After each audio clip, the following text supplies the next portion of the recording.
Cardiff, the capital of Wales, is not the place it was when I spent a decade there over 40 years ago.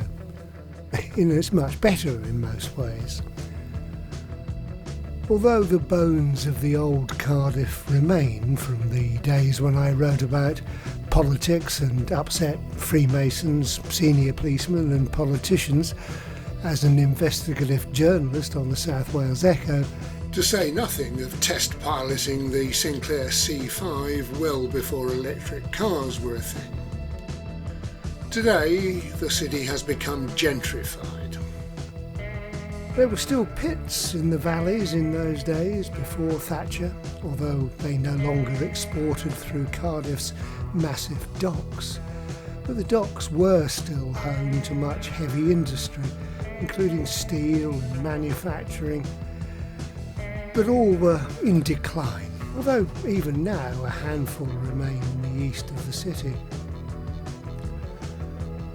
I'm quite pleased to have played a tiny part, working with the newspaper's editor at the time, Jeff Rich, in being the media midwives for the greatest modern transformation of this city, the creation of Cardiff Bay. Placing a tidal barrier across the Taff estuary and transforming the docks into a massive space for development was key to a significant economic transformation, with the creation of new public spaces around Cardiff Bay, which is now a thriving waterfront development. Welsh devolution and the reimagining of Cardiff as a real capital city, with the Cardiff Bay then becoming home to the Senedd building, was another key driver, and together these catalysts brought other major developments, including one on the site of my old newspaper offices and print works, opposite the station and now replaced with shiny new buildings. There are 100,000 more people in Cardiff these days, and the streets of the city centre have been cleaned up and partially pedestrianised, with a rash of expensive London restaurant brands clustered around what once was the greasiest road in town, Caroline Street, back then home to the late night takeaways. My old local, the Prince of Wales, is now Wetherspoons, so that's probably as rough as it ever was, and the big department stores have departed the city centre as they have elsewhere. But the Victorian arcades remain and are now somewhat smarter than before, with independent artisan and specialist shops. This was a fleeting visit, and like any big city, Cardiff is still evolving.